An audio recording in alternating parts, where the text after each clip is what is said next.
Do you have questions concerning planning a Disney trip? Ask them live on the show or submit them on our website at patmdisneytravel.wixsite.com/planning. Hey, what's going on, everybody? It's Matt with the DPI podcast. Good show tonight. We got Peter with Princess and the Mouse Disney Travel. He's finishing up a client call, planning some trips, doing what we do. We're going to talk about Jollywood Nights. We're going to talk about a relatively slow news week with Disney. We're going to have a top three. We're going to have a deep dive. We're going to have a lot of fun. Stick with us. Here we go.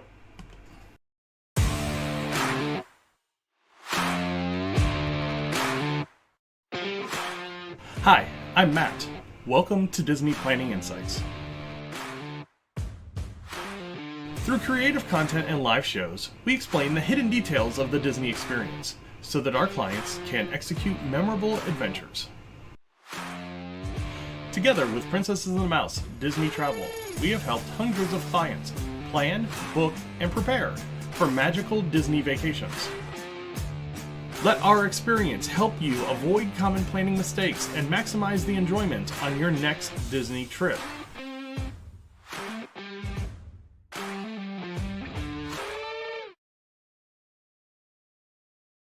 Hey, what's going on? It's DPI Live. It's Tuesday night. We're back on a regular schedule. It feels good. It just feels good. Peter with Princesses and the Mouse Disney Travel will be joining us here in a minute. Before we get to him, hit those like and subscribe buttons if you haven't done it yet. We've had a lot of new viewers, especially in the first 15-20 minutes of our shows. Thanks for joining us. If you see something you like, hit that like button. Like I said, hit that subscribe button, share it with a friend. Let's grow the channel. We're one away from 400, which is a really cool milestone. We've been doing this for about, 4 years now. So really, really cool. So definitely want to help out there if you can. And, if there's anything that we can do for you, answer a question, point you in the direction of somebody that can, let us know. Put it in the chat, put it in the comments below. That's why we do this. We're here to help people. Couple of Disney things while we're waiting on Peter to join us.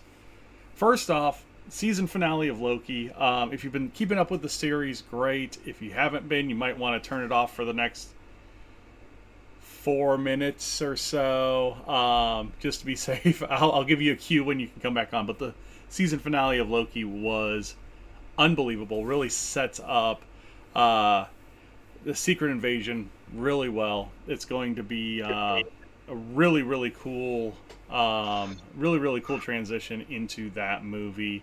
If you saw the Marvels over the weekend, I'm sorry, it sounds like it sucks. I'll wait for it on Disney Plus. We'll kind of go from there. And then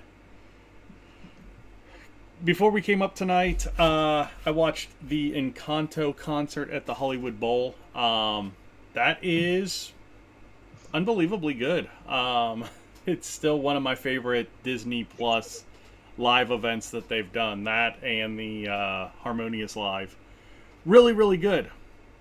I got Peter over there grooming himself, getting ready to go on. So as soon as I get the okay from him, I'm going to bring him over and we will get into the show. Oh, I'm ready to roll, yeah. Well, good, because I already put you over here, so how you doing this week? Fine. Yeah, I was talking to this client, and all of a sudden I go, oh my God, it is 7:10. This has been a wonderful conversation. I will do all those things that we just talked about. Do you have any other questions? They're like, well, I'm like, that was a rhetorical question. Really, what you got to tell the client is, hey, I've got a Disney show I need to go get on real quick. I do a guest spot every week. Most of them know, because the very first thing when they go, okay, well, where can we find out more about the restaurants, or where can we find out more about the parks? And I go, well, actually, if you go to my podcast, you can hear me explain it all to you, because one of the first things we did was detail the parks and talk about but all good. I think I mentioned this to you last week. I got a bunch of people in January. I don't have much for spring break, but I have a bunch in January, which is just wild to me. But it's cool because January, I've got some people going right after the Christmas rush. Uh-huh. So that'll be good. And then I've got a bunch of people going for Festival of the Arts, which is, I think, an underrated thing. Now, Flower and Garden and Food and Wine 100% are the marquee festivals, and then obviously Festival of the Holidays is just such an amazing kind of add-on to what Magic Kingdom does for the Christmas season. But Festival of the Arts gets slept on a little bit because it just kind of sneaks its way in there mid-January through late February, and that's not a very busy time, and just a neat little holiday they wanted something for marathon weekend. So yeah, and it's just a lot of fun. My daughter and I went last year, and my wife and I are going this year to go do it all. So there you go. I'm looking forward to like appreciating it more than I already do. All right. My daughter wasn't very interested in looking at all the art. Well, let's go ahead and jump into the news. Not a lot of news this week, but I'm sure we can stretch it out and talk about it. We tend to do that. So, I guess the biggest thing is we've got probably the most anticipated Disney movie in a while coming out next week in Wish, and as part of the premiere, Epcot and Spaceship Earth are going to be having a special display starting on November 22nd, with special colors and lights featuring the brand new song "I'm a Star." That's going to be part of the movie Wish. So, I guess Frozen's now 10 years ago. So, which is crazy to say out loud. Is this the biggest release since Frozen? They're hyping it up to be. You and I had the amazing ability to see 10 full uncut minutes of the final product of this while you and I were at D23. And just for those of you that don't know about it, Wish follows the story of this kingdom in this world of magic.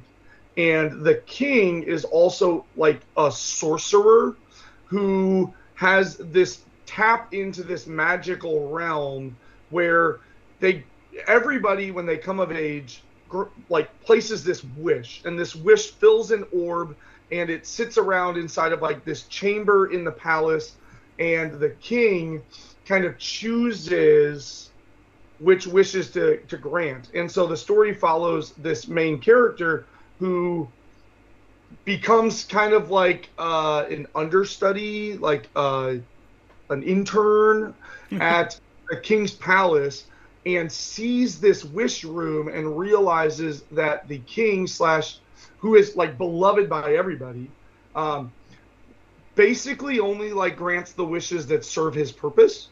And so she, kind of frustrated in the whole system, like in this, and this is where we picked up her singing this like heartfelt song out to the universe about wanting everybody to like experience. Culminates with her like out on this overhanging tree, and all of a sudden like shooting star like goes flying past her and bounces into the forest, and then this is the part that we got to see, and then she goes, and it's literally like this little star. It's like, and it's the character Star, well named, and like it bounced, like we started bouncing on woodland creatures, and then all of a sudden they were singing. Like, I guess the main aspect of the movie is that, so then it kind of follows this whole like and now the king is like furious, right? Because he was the one in kind of control of the magic, and now she's got this big tap of magic, and she can literally just go around just like granting wishes. And so I have, back to your original question, I just wanted to preface like what is Wish all about. I I have hopes for it, but in the 10 minutes that we saw, I can't say that I saw anything that I was like, wow, that is going to be the next thing. Um, but Disney, boy, they are publicizing it as though it's going to be the next thing. Yeah. And so I think of like Elemental. I was not high on Elemental. I waited till it just came to Disney Plus, and now I've probably seen Elemental 20 plus times because it is just such a strong movie. And and so Wish, I could be kind of having the same initial reaction to Wish, but Yeah. from what I've seen of it, I don't know if it'll be like that next thing.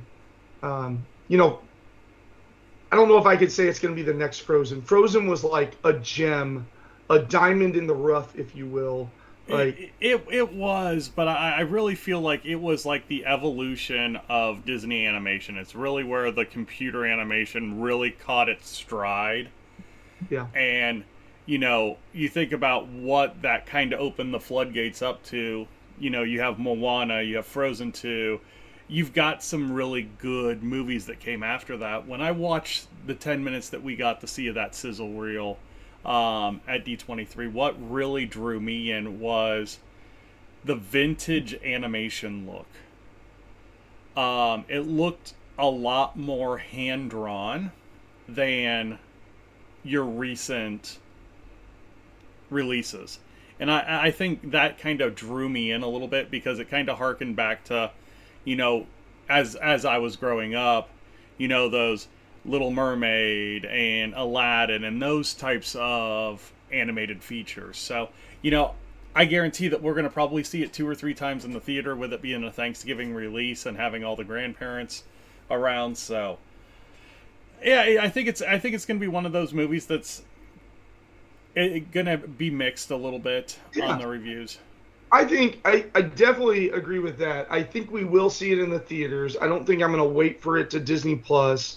My daughter saw the live action Little Mermaid 3 times in the theaters through finagling her way into different groups of people. I kind of, I don't know, would you consider Encanto on the same level of success as Frozen? I don't know if it's on the same level of success as Frozen, but I think as far as a powerful movie, I think it was as powerful as Frozen. I think in Wish, we're going to get a lot of Encanto-y vibes just because of the, it's kind of like that the tropical setting, right? Like, but it's not like placed here, right? It's not like Encanto is like placed here. Yeah. We can sit there and say, oh, that's down in Central America. This is not really placed here. This is like otherworldly. This tells a fantasy kingdom, so maybe, but yeah, I definitely expect it to be kind of like Encanto success, but I don't know if it's Frozen success. I don't know. Like Frozen literally defined our children's generation for animated Disney film. Yeah. Right? Oh yeah. Yeah. Like I said, it was that springboard movie into the new style of animation. I don't know if Wish is going to like redefine that. I think Wish is just going to be a really solid entry in Disney Animation Studios. No, fair enough. Let's move on a little bit. Let's talk about the good side of Disney Christmas parties first. First 8 dates are now sold out for Mickey's Very Merry Christmas Party. It sounds like everything is back in full swing in this party. Full parade now, stage show back, full fireworks. All of your kind of side events are up and going. So, Shannon and I went back in 21, and it was the first time that the parade was back. It was the first parade that actually came back after COVID. And it was just lacking. And it's nice to see it back in kind of its full glory, because this is a really, really solid after-hours event. Yeah, and we could have anticipated that. I know you would agree with me that the not so scary Halloween party was back. Yeah. Right. We had the Sanderson sister full on stage show. The trick or treating was fully back. The parade was even like 15 minutes longer than normal. I think Matt kind of like. I think, have you posted the parade yet? I have, and I like You just edited out a whole bunch of it. No, I quadruple timed the breakdown, so it's still there, but I like quadruple timed it. There was easily a 10-minute breakdown where a vehicle broke down as it was going around the circle, and I was up in the hub, and Matt was down by the circle by the firehouse, and Matt probably got a better experience than I did because I was up near the hub and I was broken down. It kind of like froze right at the Clarabelle cow one, which is where you have the rooster up in the freaking top going bark, bark, bark, bark, bark, bark, bark, bark, bark. So I'm just like 10 straight minutes because they don't break character.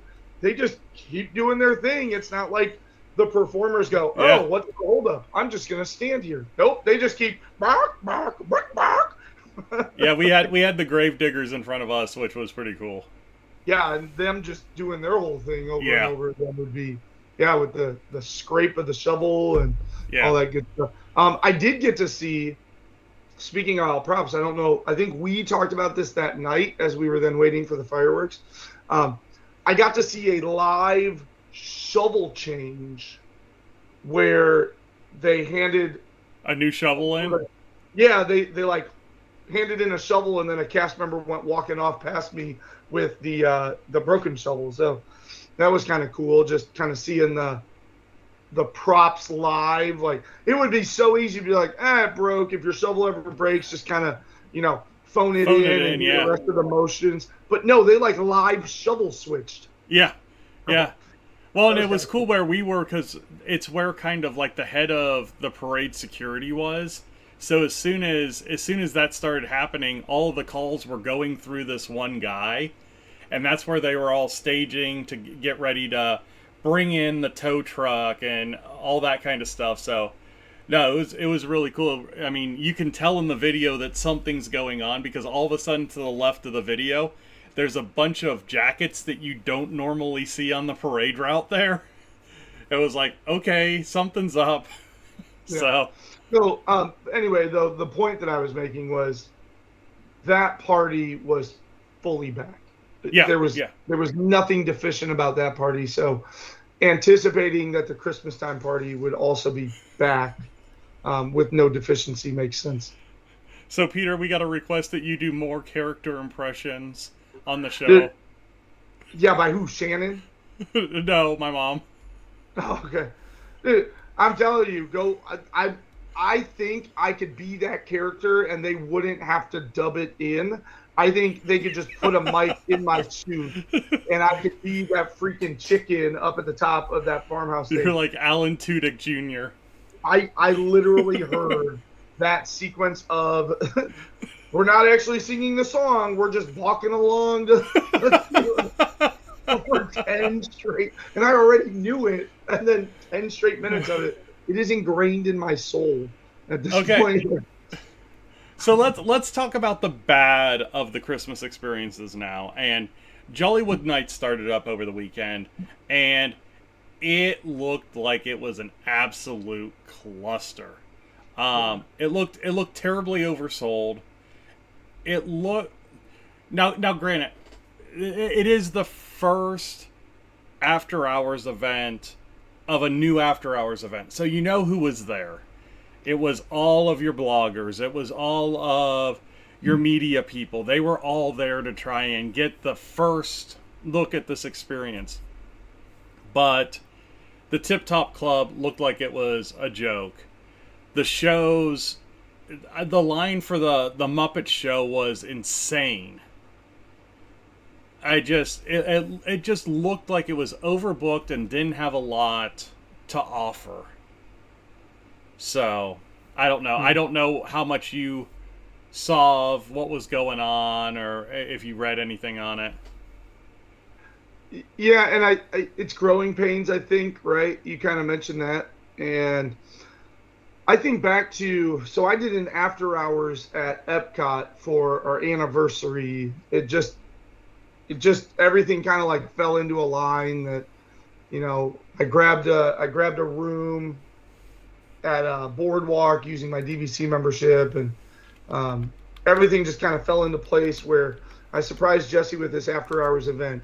And the good was that as the park closed, we said, we don't need to watch the fireworks tonight. We'll go watch it a different night.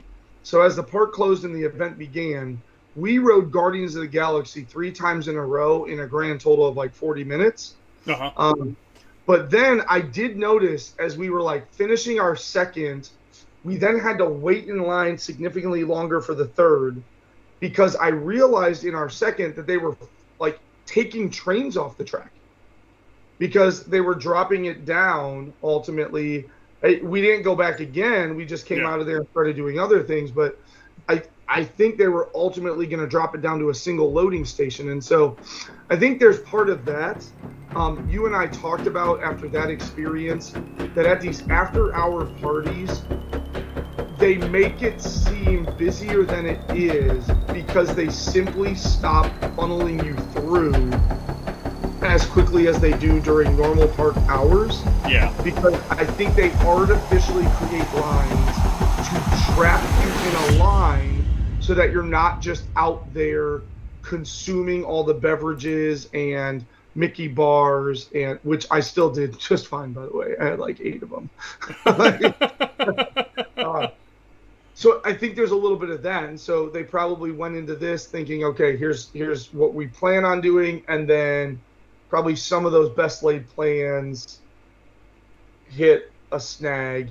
And so I anticipate that it will become more fine-tuned. They'll figure out the blend of, well, how many vehicles do we take off versus how many spots do we allow to be open, all of that stuff. So, but exactly like you said, all those people that you just named, by the way, us included, are some of the most hypercritical Disney people out there.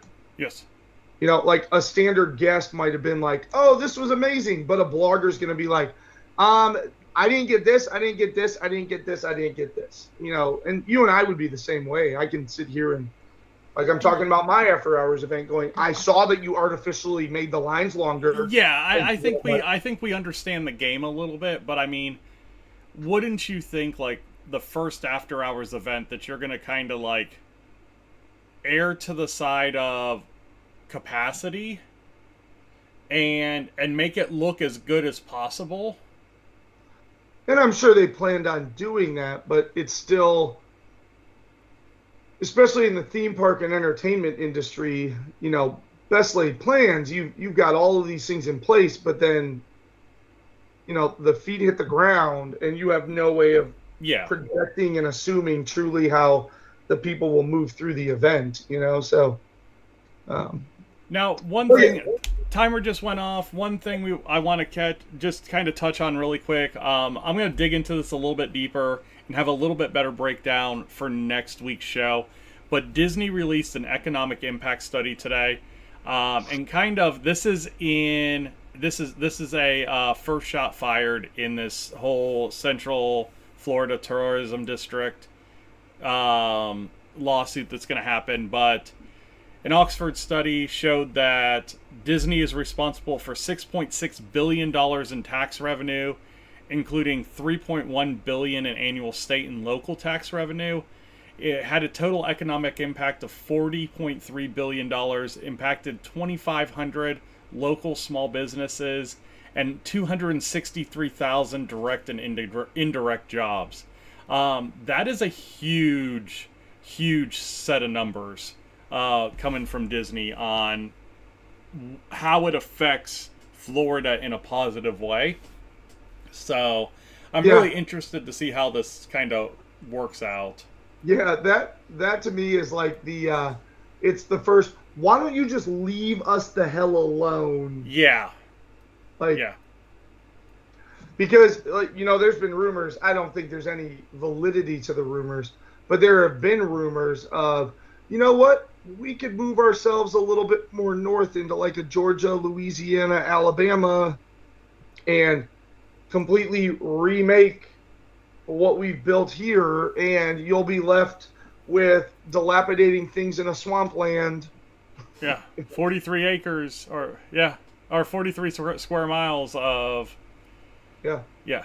And then on the travel side, I just want to touch on something that started today, and it's the kids eat half price or whatever that is thing. So it's a non-discounted 4-night stay with 4-day park tickets. Kids are basically half off. So anybody under 9 and under is half off.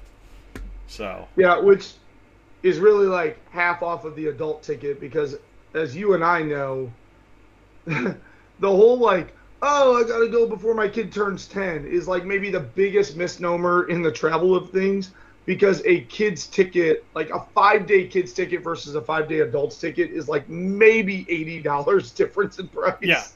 Yeah. I mean, where the big thing is on the dining plan, because the dining plan is correct. Yeah, that's where the big difference is. But and this would the dining plan is way different in price. Yeah, which will be interesting because in January I am adding dining plan back, just to sense. I want to feel what my clients will feel in terms of making it worthwhile, so that I can inform them better. And that'll be a really big thing. Is my 13? Well, he'll be 14, but my 14-year-old, and I'm going to be very intrigued because according to what I've read, quick service credits used to be quick service credits. Yeah. From what I've read, the quick service credits will be tagged the same way that the sit-down credits used to be tagged, where you have adult sit-down credits and child sit-down credits. I believe from what I've read that the quick service is going to come back online as adult quick service credits and child's quick service credits, which will be very detrimental to what we would normally do, because we would normally go get 2 meals. We would get 2 meals, 2 adult beverages, maybe throw on a couple other like little sweets or like small children meal items, and pay maybe like $15-$20 total and use 2 credits. My wife and I would get our drink. We would maybe throw on a drink for our son, get the drink included in my daughter's kids meal, and then between the kids meal and the 2 real meals, have like, there you go, 2 credits, full meal for the family for like under $20 with what we add on. And it seems like, from what I've read, that the kids ones are going to be tagged for kids meals only, which would be a big pain in the butt for how I would approach the dining plan. Yeah. Because the actuality is you get meals per night. Well, I'm there for an arrival day and a departure day. So, and I want to use a couple of credits for breakfast. I want to sit down for a nice big lunch. I want to use a couple of credits for dinner. Like, I don't want to have to sit down and say, oh, I'm using 4 credits for a meal. Yeah. Nope, completely understand. Yeah, it'll be interesting to see what happens. We're a couple months away, and I'm sure that we're going to have not only us using the dining plans, we're going to have clients using the dining plans, so we're going to have some pretty good information here pretty quick about how everything shakes out. Well, that's going to be the news for us. Let's go ahead and let's get into tonight's top 3. Business trip. Did the people move around? It does tingle a little bit.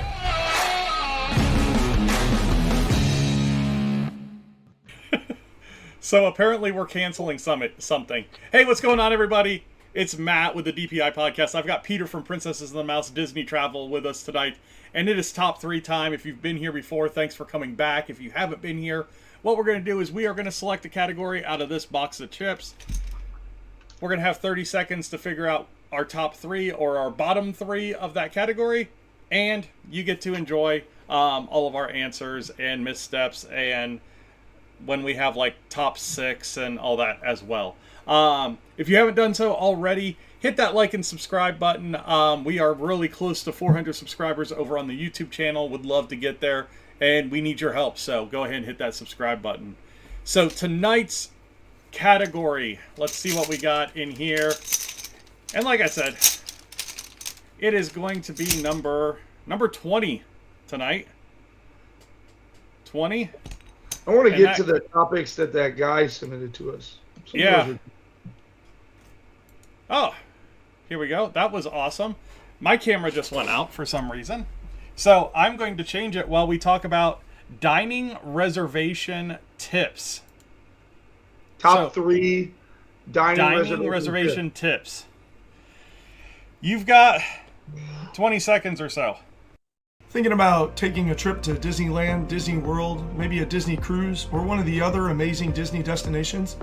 Contact me at Princess of the Mouse, and I'd love to work with you on your itinerary to the most magical places in the world. You can contact Princesses and the Mouse Disney Travel on Facebook at PATM Disney Travel. Dining reservation tips. Top 3 dining reservation tips.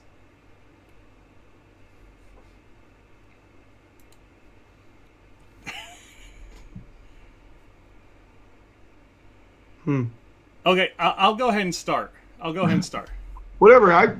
I'll make stuff up. I know you will. Yeah. I will as well, because I'm going to make this first one's kind of a good one, but it's not a super important one. But my number 3 dining reservation tip is going to be eat at odd hours. We tend to find really good dining reservations like an hour after park open, so in that 9 to 10 o'clock window for breakfast, and then right at the switch over from lunch to dinner. So between 3 and 4:30, we always can find reservations to a lot of places at those changeover times, which makes it really handy. You know, if you don't want to spend the dinner price at a restaurant and you want to get a pretty good meal, you can go right at the end of lunch and get most of the same items at a lower price at most restaurants. And then with the breakfast, you know, most people are trying to get to the parks and rope drop and get as much done as possible. If you just kind of hang back and just, you know, have a lazy morning, get a breakfast reservation somewhere, especially some of those places around the parks. You know, that Steakhouse 71, Grand Floridian Cafe, Trattoria. There's a lot of good times that you can eat at those places after park opens. So my number 3 dining reservation tip is going to be eat at some different hours for your meals. Yeah, and you actually probably touched on 2 tips, because when you started talking, I was going to double down and I was going to make my number 3 like eat towards the end of that lunch window, especially on those character meals and prefix menus, because you typically find them cheaper. So I don't know if I can consider that my number 3, but you kind of like grabbed it a little, you know, and I'm going to make that my number 3 because you made your number 3 about eating at kind of funky times. But my number 3 is going to be specifically looking for menus where in the lunchtime you have like a $40 prefix menu, and at dinner time it jumps to like $60. A lot of the character meals are that way. I'll even double down on this. A lot of character meals, the breakfast is significantly cheaper than the lunch dinner, but breakfast doesn't have to be 8 a.m., 9 a.m. Breakfast can be as late as like 11:30 at many of these places. So if you kind of just wake up and go do a few things and maybe just snack on some fruit or a granola bar or whatever else, and then you go have that big filling buffet character meal towards like late 11 o'clock-ish, well, now you've also taken care of lunch, and now you're not going to be hungry again until like 4 or 5 in the evening. Mm-hmm. And so kind of doubling down on Matt's and tying it in, my number 3 is going to be pay attention to your prices and book around that a little bit. Because, again, all character meals, their breakfast is cheaper than their lunch dinner. And many prefix menus, their lunch is cheaper than their dinner. I'm thinking specifically of Space 220. Space 220 is 55 or 59, something like that for lunch. And dinner, it's like 79. Yeah. Or 69 or something like that. Like, the jump is huge. And the reason is because in lunch, I just get an appetizer and an entree. And at dinner, I get an appetizer, an entree, and a dessert. And so going at like 3:30 lets me get the full experience, but not pay the almost $80 price tag for, and that's before I even order a drink, like, now granted, soft drinks are included, but if I want a drink, I'm going to be adding on 15, 18 extra dollars on top of that prefix. So not only go during off times, because you can likely find reservations that otherwise you wouldn't during those peak times, but also pay attention to your pricing and aim for those later times where, like, I can go to Akershus for $20 less if I have a breakfast menu instead of a lunch menu, or Jeff Mickey, or just around. There's a whole bunch of different places where that applies to. Garden Grill, so maybe aim for some late breakfasts that kind of fill you up and give you that cheaper price point. I'm going to go ahead and make that my number 3 because I had a different number 3, so now that can be my number 2. There you go. Well, let's go ahead. I'm going to give my number 2. My number 2 is going to be utilize buffet breakfasts. I am a big proponent of, if you're going to use that character meal, you want to do that character meal and it's a buffet, utilize the buffet breakfast as that character meal. And it's twofold on this one. Number one, you have the ability that you can get into the park a little earlier. If you catch one of those super early reservations. We've been able to get into like Magic Kingdom at 8:05 or 7:55 for an 8 o'clock reservation, when the extra magic hour people aren't getting in till 8:30 and that kind of stuff. So you can actually take pictures and stuff up and down Main Street without a ton of people there and that kind of stuff. The other thing is it gives you a big filling breakfast in the coolest part of the day. When you think about these buffet meals in the afternoon and at night, it is almost like that's the knockout blow for your day. You've been hot most of the day. You're going to go have this huge meal that you're probably not going to get your money's worth out of. And then you're just going to be heavy when you get out of that meal to try and trudge through the park a little bit more. So breakfast makes more sense to have that bigger meal to start the day and just kind of get you going and get you moving through the day. So my number 2 dining reservation tip is catch those buffets in the morning and make that your first meal of the day. Peter, where are you going with your number 2? Yeah, I really like your number 2 because a lot of times, exactly what you said. You go eat a huge filling meal at like 1 o'clock. You're coming out in the heat of the day. You're feeling bloated. You're feeling stuffed. You're feeling our Liberty Tree. Yeah. That's a really good tip. My number 2 is going to be know your menu. So when you go and you book your dining, make sure that you know your menus a little bit, or you utilize the assistance of a knowledgeable Disney travel agent, because this is not my 9 to 5. This is my moonlight. This is my passion. But at the same time, a travel agent who is merely a travel agent, and that is their livelihood, does not know the ins and outs. So they just know, oh, these are like the best restaurants. Well, if you do the best restaurants, then you might find yourself eating at Tony's Town Square, followed by Mama Melrose, followed by Trattoria. Right? Like, or Via Napoli, right? Yeah. Like, because all 3 of those are very highly regarded restaurants in their applicable parks. Like, Tony's Town Square, if you're not going to Cinderella's Royal Table, I don't know how much Be Our Guest is actually worth it. I think a whole menu overhaul needs to be done inside of that place. But that's for a completely different topic and story.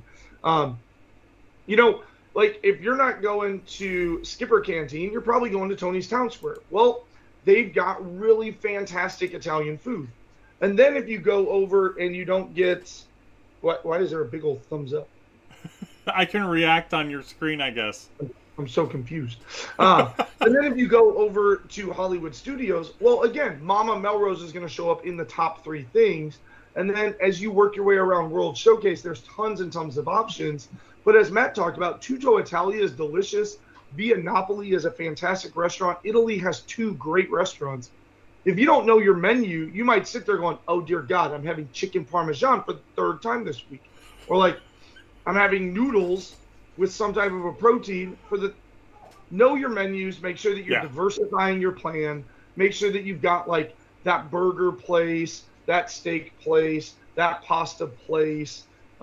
Make sure that you've got like a blend of different dining experiences that you are going to go and take on. Even in the buffets, if you pay attention to your buffets, you can have very, very different menus at the different buffets. Yeah. Versus just sitting there going, oh, okay, I'm gonna have the exact same 6 things for breakfast today. You know.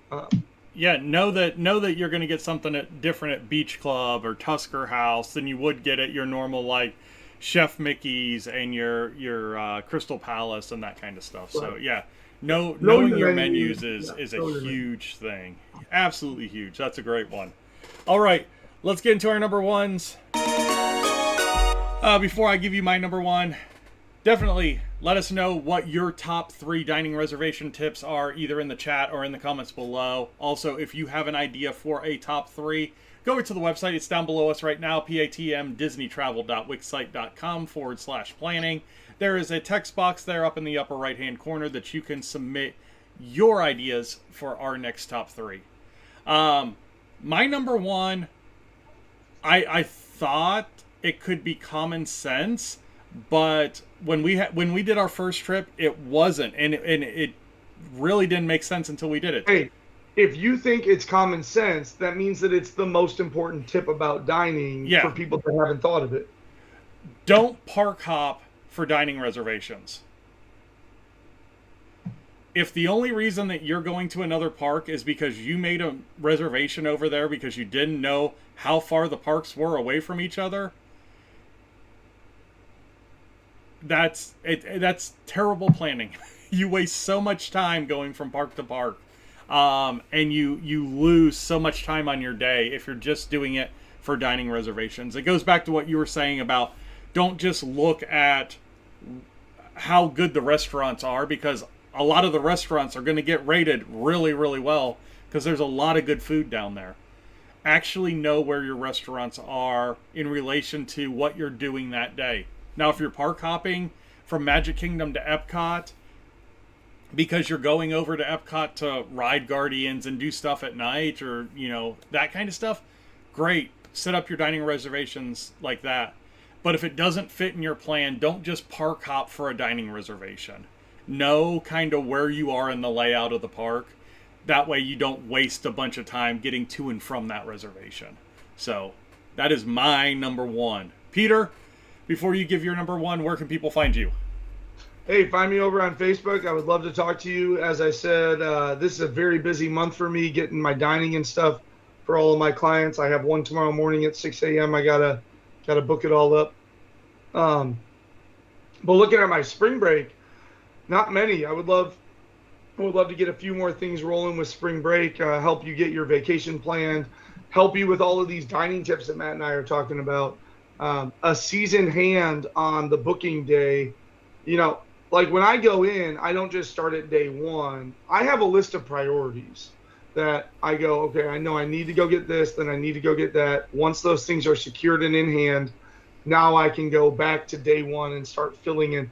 That's the way I do it. I say, hey, I know I need that on day 4. Hey, I know I need that on day 2.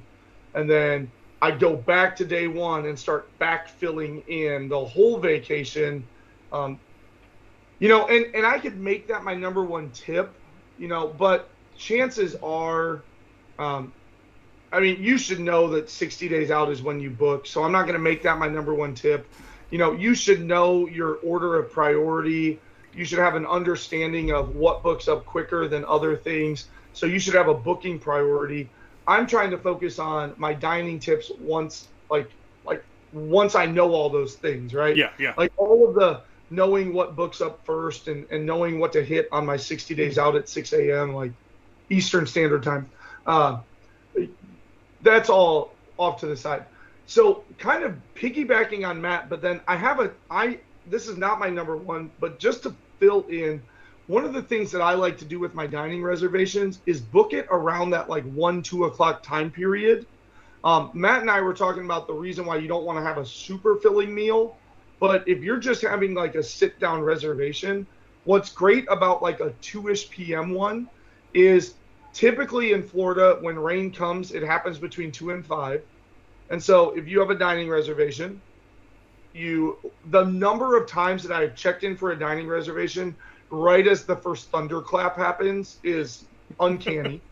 And then we literally sit there and enjoy our meal as a downpour happens. And as we finish our meal, the sun comes back out. Yeah. But then on the whole park hopping thing, I like sitting down early afternoon because then we can sit there and say, hey, we've got park hopper tickets. Are we staying here or are we jumping somewhere else? Where do we want to jump? Kind of to Matt's point, if you're park hopping, don't make those late dinner reservations that forces your hand for park hopping. The whole benefit of park hopping is start in a park and then flexibility decide what you want to do with your evening. Yeah. So anyway, that's just kind of filling in, rounding my support of Matt's number one for you. My number one is actually not going to be about reservations because this topic was not top 3 dining tips. My top dining tip is actually going to come into the quick service realm. Okay. So first of all, in that there's kind of 2 side-by-side tips. When you are quick servicing, make sure to use your app. You can order food on the app. With the new dining plan coming back, they are supposed to be integrating the ability to use a dining credit for the quick service mobile order on your app. It makes the process of ordering food at a quick service restaurant so much nicer. Now, if you are the type of person that I want to see the menu, I want to pick from the menu, and I want to just hand cash or a card to a person, then absolutely go up to the booth with the cast member. But the whole menu is on the app. Everything is on the app. The checkout system is super simple. And then all you got to do is click, I'm here, prepare my food. And then you get a push button back that says, go to this number window, and you'll get your tray of food. So number one tip is on the quick service ordering, do it through the app. The number of mornings that I sit in my room and I go, hey, what do we want for breakfast? Click, click, click, order, post. And then as we leave our room and start walking, I click, I'm here. And then as we're walking into the quick service of our hotel, our tray's ready to pick up versus heading into the quick service area and waiting for my food to get ready. And it is just fantastic. It just kind of expedites your day. Yeah. But then on top of that, my kind of side tip with that mobile ordering is pay attention. Like if you know that you want to eat at 1 o'clock, order it at 11. Yeah. Right. Like, don't sit there until 12:50 and be like, oh, okay, hey, let's go ahead and eat now. Because where you want to eat is not going to be available until probably an hour from now. Or you're going to have to go stand in that long line waiting for the cashier to then get food right now, which is then going to end up being 30 minutes from now. Yeah, so, yeah. Like the mobile ordering system on some of the higher demand quick service restaurants will pre-book half hour to an hour in advance where you can't get your first window for a solid hour. So plan ahead and say, hey, we know we're quick servicing. We know we want a quick service at this place. Order it in the morning. Like while I'm on the bus or I'm on the Skyliner or I'm on a boat or whatever, I'm on the monorail. Like there are many mornings where I'll say, hey, let's do lunch at Casey's let's go ahead and place a mobile order for noon at Casey's. You guys want corn dogs? Hey, I want a foot long. Like, boom, boom, boom, boom, boom. Book it out, pay for it. And then now all I got to do is at noon say, I'm here, prepare my order. Yeah. I don't have to sit there and go, crap, Casey's is busy today. I can't get into Really wanted a hot dog. Yeah, I can't get into 1:30. No, I saw this thing earlier today where Skipper Canteen was the best. So it was like the best things. Skipper Canteen was the best.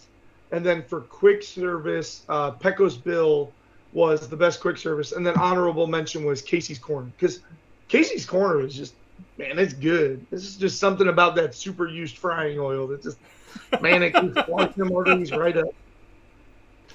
No, yeah, my number one tip goes to the quick service. Make sure that you understand how to approach quick service, or you will find yourself frustrated in long lines or not able to dine at the times that you want. There you go. That's our top 3 dining reservation tips and a dining quick service tip at the end from Peter for this week. If you enjoyed it, hit that like and subscribe button. If you didn't, we'll see you again next week because you just hate watching us anyway. So we plan on you being back. God, I hated this show. I'm going to show up next week, see what they talk about. See how I hate it again. Let's go ahead. Let's get into the deep dive.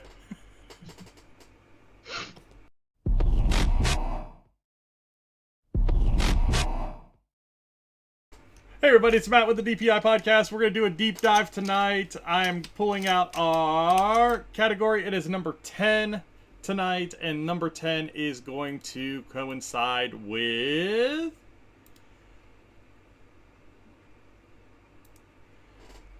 It's a resort. It's over by Caribbean Beach. It is Riviera. Let's deep dive.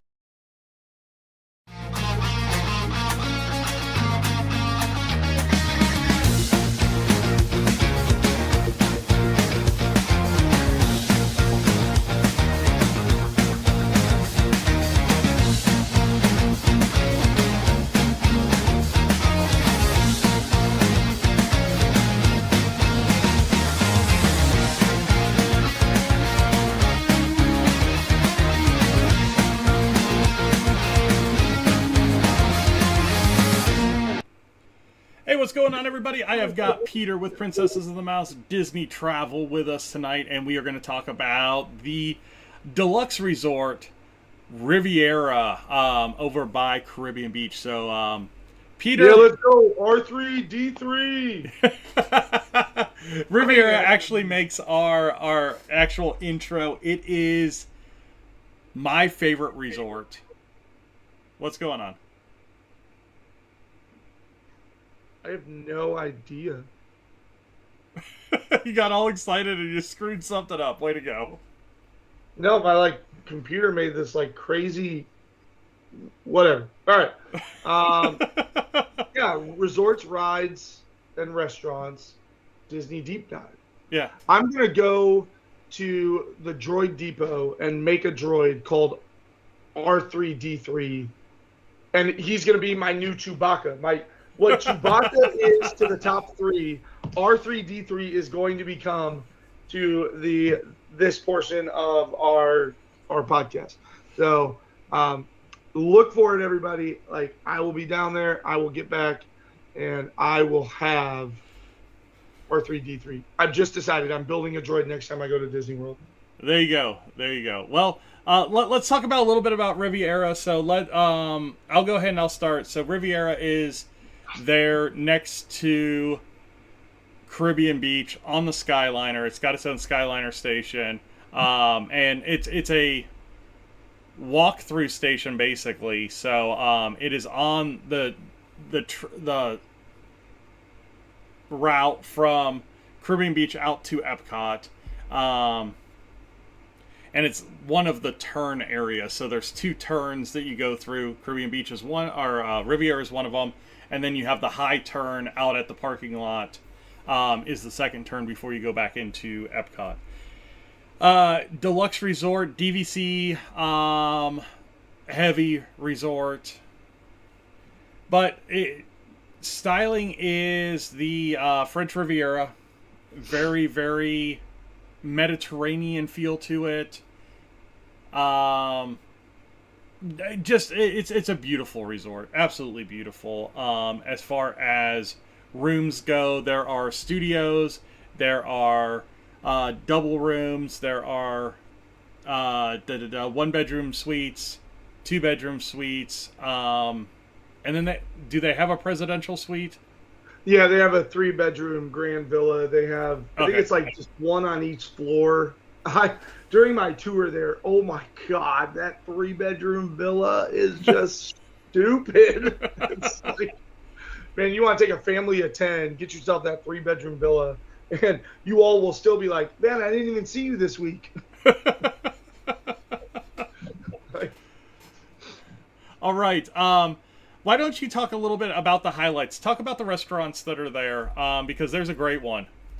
well, yes, there is absolutely a great one, as Matt said. So let's start at like maybe not that it's not great, but let's start with a couple others. So Yeah. starting down at the ground floor, out by the pool, you have Bar Riva. So you have a really nice pool area. Riviera Resort is my home resort for DVC, so I can tell you all about this place. Pool area, Matt and I might talk about that in a little bit, so I won't steal from that. Bar Riva is really nice because it's an open air bar. And so you literally just walk up. But what's great about Bar Riva versus other poolside bars is there's actually a good sized seating area over to the left side of the bar where you can sit down and enjoy your drinks or order from a menu or whatever you want to do. Quick service restaurant is Primo Piada, and Primo Piada has some fantastic food. What's great about the location of this place, and I've done this several times, is from Riviera, like Caribbean Beach has a heck of a breakfast sandwich. If you just want a breakfast bagel, it is just a few-minute walk out of Riviera's lobby over to the quick service at Caribbean Beach, where you could pick up the things that Caribbean Beach has. But then Riviera also has some very, very unique items. Pancakes with a blueberry compote and a lemon, just delicious, really good stuff in the morning. There's lots of really, really great food. But your quick service is called Primo Piada. There's up in the lobby, so that's technically the second floor where the lobby is, because you come in and then you go downstairs to get down to where the pool is, and to go out to the Skyliner that Matt mentioned and all that stuff. This Le Petit Cafe, but it's just going to focus on pastries and little finger delicatessens and coffees and teas and things along those lines. But that's just off the lobby. But what Matt was kind of alluding to is the flagship restaurant at Riviera Resort. That'd be the best way of putting it, right? Yeah. The you got to go all the way up to the 10th floor and be careful. This is kind of like a pro tip. So hit the old flasher. DPI broken. Right. So like, be careful because Riviera has 2 towers. There's an east tower and a west tower. And if you go up if you go up the west tower, you ain't gonna find nothing but rooms. You got to go up the east tower, and on the top floor is Topolino's Terrace. And in the morning, Topolino's Terrace has arguably the hardest to get, and it's now been consistent for the multiple years that Riviera Resort's been around. It is arguably the hardest to get breakfast reservation on property. It's a character meal. You get Mickey, Minnie, Donald, and Daisy. And as Matt said, this is French Riviera themed. Well, French Riviera is where many of history's great artists went for relaxation and inspiration for the natural beauty around them. And so Mickey, Minnie, Donald, and Daisy, in that same vein, are now inspired by the French Riviera. So coming backwards, you have Ballerina Daisy, who is dressed in a tutu. You have sculptor Donald, who is like just covered in clay on his bib and stuff like that.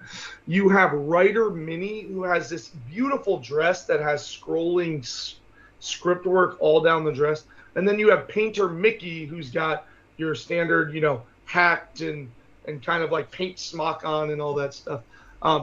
So it is just an absolute delight to get them in this special apparel.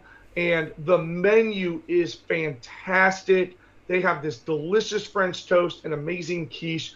The kids love the paint. They have the artist palette Mickey waffles, where different dipping sauces come in the different artist palette spots.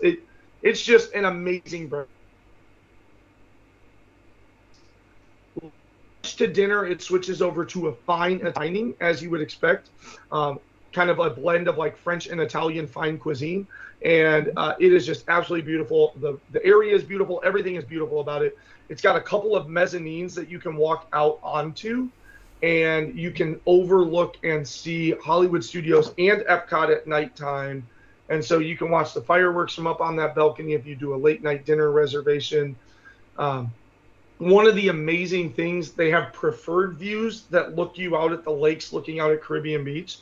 The standard view is where it's at, because if you get the correct side of the building, your standard view balcony can see Magic Kingdom up to the north and Epcot over to the west.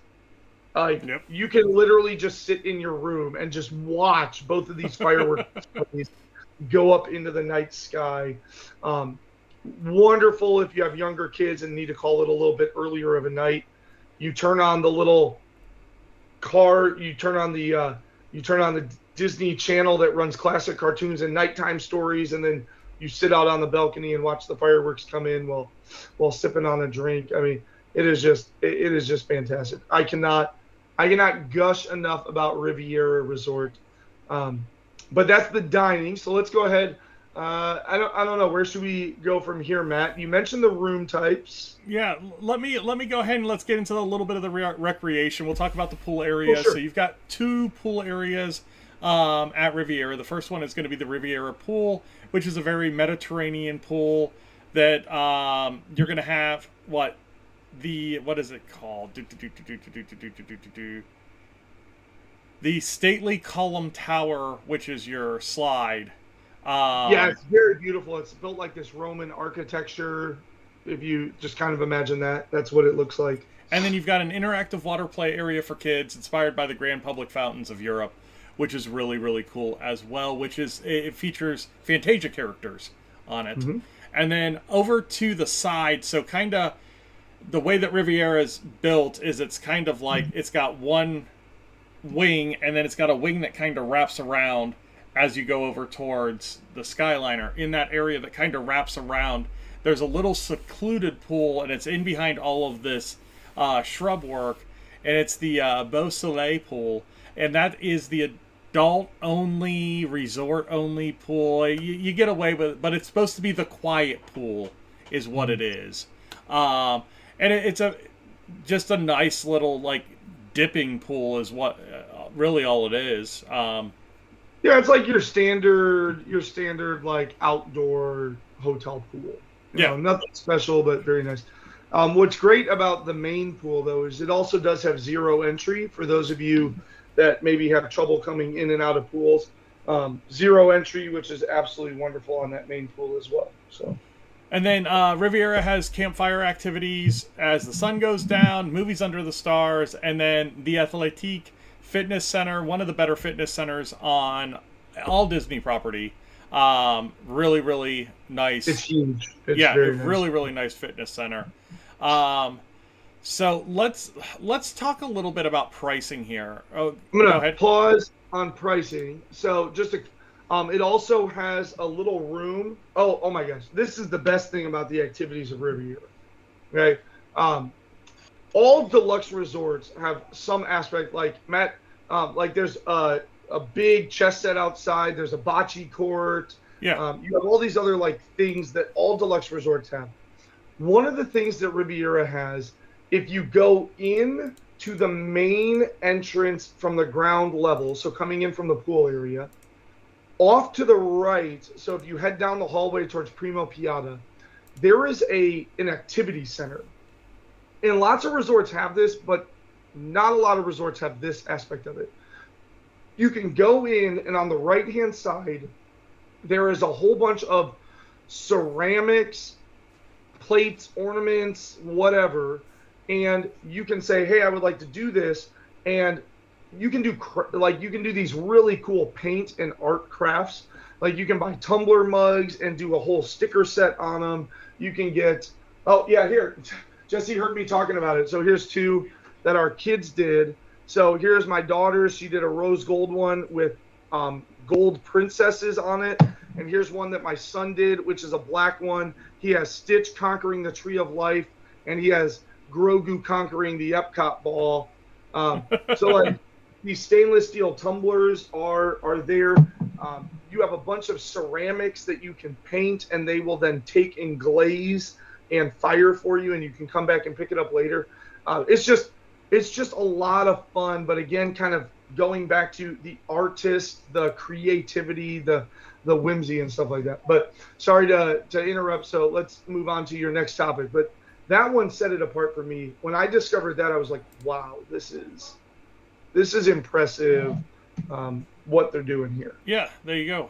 I didn't know about the tumblers, which is pretty awesome to know about. Those are pretty cool. Yeah.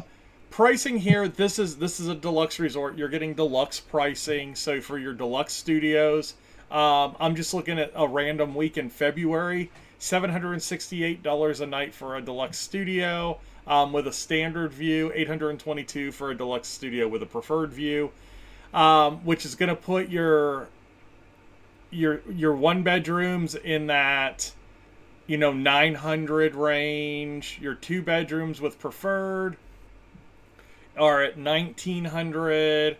Your grand villas, they're a whole wing, so 2700 a night. They really are. You walk down to the end of a hallway and you have 3 separate entrances to your villa. It's crazy.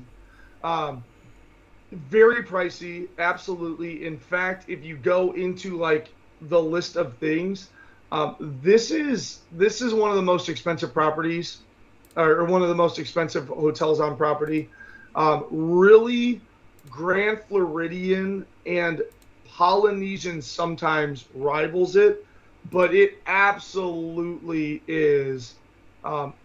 It is the top. And the reason for that is because of its smallness. If you even think about like Floridian and Polynesian and Contemporary, you have the standard hotel and you have the DVC hotel, right? Yeah. Like in all of those things. Well, not here. This is a DVC only property. It's the first DVC only property they've made. There's no such thing as a standard room. The lowest room is a DVC studio. And so that's the reason why the hotel is small in comparison of number of rooms when you go and compare it to a bunch of those other deluxe resorts, which is why the price is just kind of a notch up in terms of trying to compare it around property, is absolutely towards the top end of price scales, which is why it's so important to get those travel agents to help you out monitoring those deals and hopefully getting yourself a 20 to 30% off deal, which now when you go, okay, well, you hear that $900 price tag. Okay, well, if we can get on 30% off, well, now it's $600. So now, like on a full price, $600, you're going to be at, Saratoga or something. Yeah, and if you're in a tower studio, if it's just 2 adults or an adult and a child going, $578 for a tower studio isn't terrible. Good luck getting a tower studio. Yeah, I'm looking at one right now for this random week in February. So yeah, the tower studios are a unique room. They're on the edges of the hallways. As you kind of like look at the hotel, they kind of got this like cylindrical look. Well, that's because there's a few tower studios in there. The tower studio is this like wedge of a room that has a bathroom. Your bed is one of those Murphy beds that you get as your second bed in the All-Stars and the Pop and stuff like that. Uh-huh. And then when you fold it up, you have a sofa that looks right at the TV, and then you have a little coffee bar and a little balcony, and that's about it. But it is great for a couples retreat. My wife and I love getting tower studios. One of the main reasons why we bought here is because you can get those tower studio rooms. But yeah, they book up. If you want to go, like, beyond that, I'm planning this vacation 10, 11 months out. That's another comment about Riviera. Because it's DVC only, reservations for Riviera don't typically open until about 10 to 11 months out from arrival date, as all the other DVC villas and studios do as well, but you just don't notice it because, like, right now, late next year, I can go book Polynesian. I can't book any of the studios or villas at Polynesian yet. Yeah, because those are DVC, so DVC is going to have first dibs at 11 months. And not first dibs, but like, we have an inventory, and then based on what of our inventory books up in about a month and a half of it being available to us, they then project what they can release to the general public. Yeah. Which is why DVC properties don't release rooms until about 10 to 11 months out. Because owners at the property can book 11 months out. So let's talk about getting to the parks. So from Riviera, two different ways to get to parks. You're going to have the Skyliner to get you to Hollywood Studios and to Epcot. You're going to have a bus system to get you to Magic Kingdom and to Animal Kingdom. When the Skyliner is down or under repair, you'll have buses to all four of the parks, which yearly there is about a week and a half that the Skyliner goes down in January for that maintenance. It's about the time that Peter goes. Yeah, that's going to be the week that I booked. So I moved my reservation off of Riviera, and I'm instead staying in a Savannah View at Kidani Village instead. There you go. So I'm like, well, if I'm going to ride the bus, I might as well look at giraffes in the morning. All right. Peter, where does this fit in your rankings of deluxe hotels? You know, it has this is a loaded question to come to me, so maybe you're the better person to speak on this, because this is where we chose to buy. The benefit of being on the Skyliner so that I don't have to jump into the bus every time, immediately ranks it above some of the other deluxes like the Saratoga, the Key West. There's several others as well where really the only mode of transportation you have. It's up there, but again, you're hitting me in a sweet spot on Riviera Resort because I love this resort. It is the perfect blend. Boardwalk and Beach Club are fantastic in their own right. Yacht Club as well are fantastic in their own right, because I can walk into Epcot. But Hollywood Studios is pretty convenient from Riviera, so I like the blend of both conveniences. I can get on the Skyliner, and it'd be about the amount of time it would take you to walk from Boardwalk is my ride on the Skyliner to get over to Epcot. Yeah. So I just love that aspect of it. It's so elegant feeling. You really do feel just kind of like peaceful and relaxed when you walk into this place. But I also do recognize that in terms of the deluxe resorts, the Grand Floridian is the flagship, the Polynesian is the unique tropical getaway, the Contemporary is the from day one unique A-frame architecture. I would absolutely stay at Riviera above Contemporary, but if I had the opportunity to stay at things like Beach Club, Grand Floridian, and Polynesian, I would really have to start kind of thinking about it.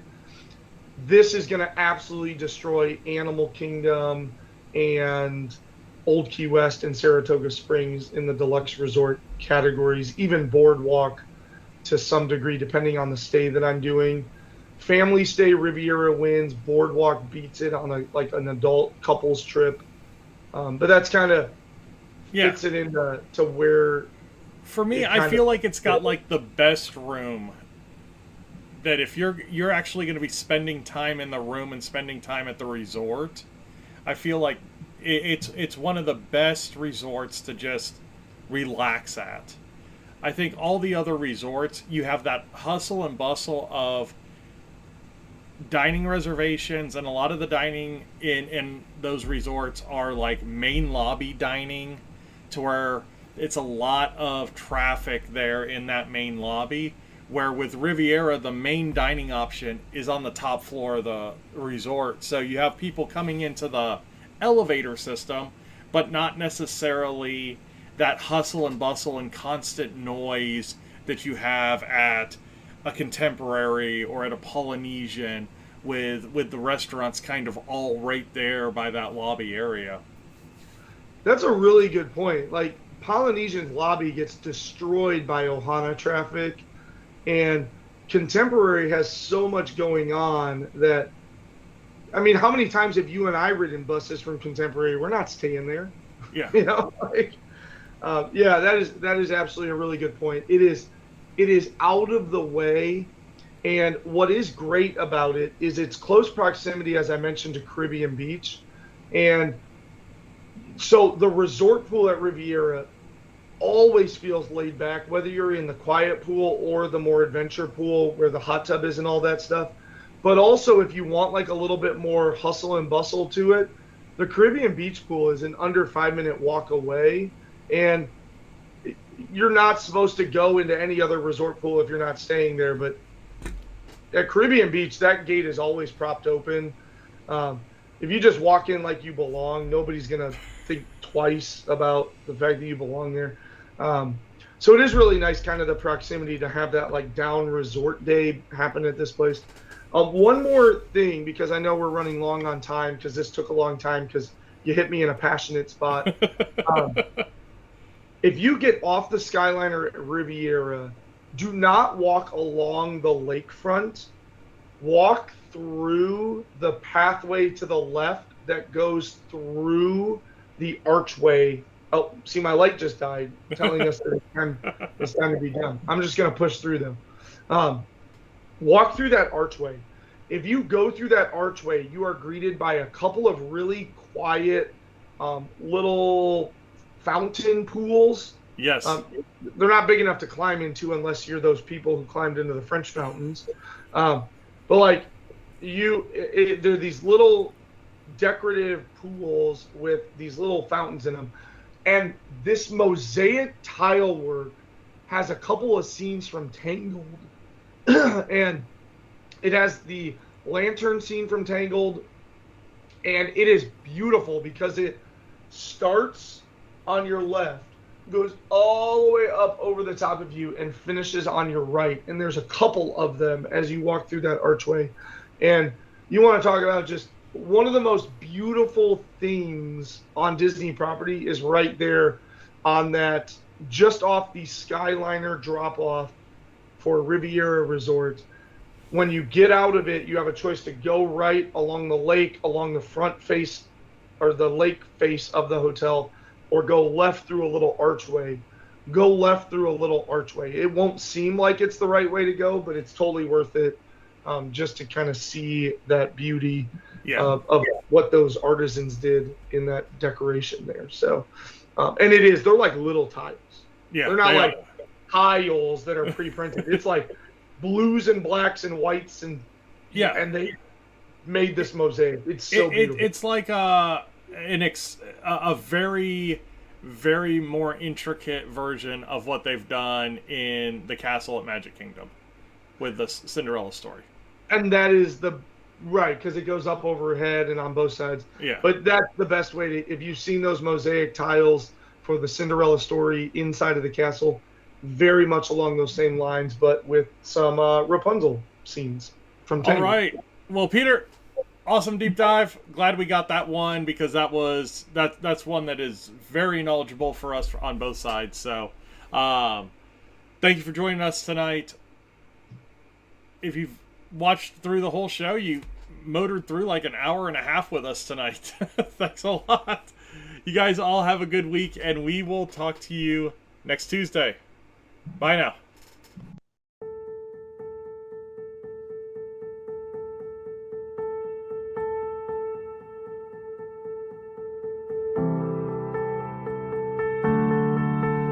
Okay.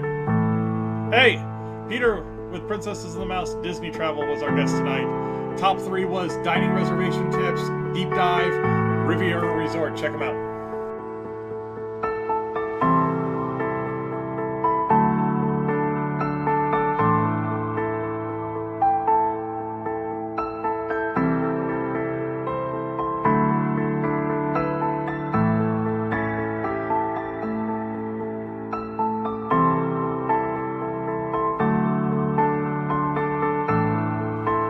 Hey, if you're looking for us on social media, you can find us in a few places. The best place is going to be over on Facebook at DPI Podcast for the show page, at PATM Disney Travel for the travel side. If you want to talk with us a little bit more and get in the conversations, at Disney Insights on Twitter is going to be the best. And then for our videos, definitely the Disney Planning.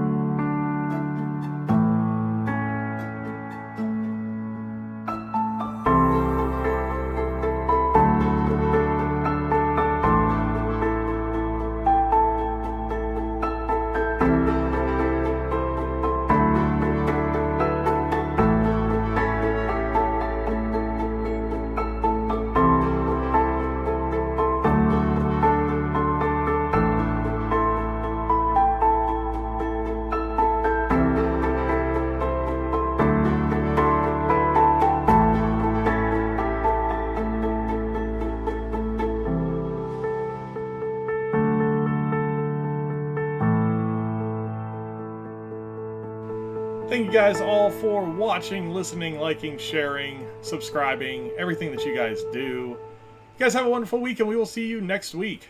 Bye now.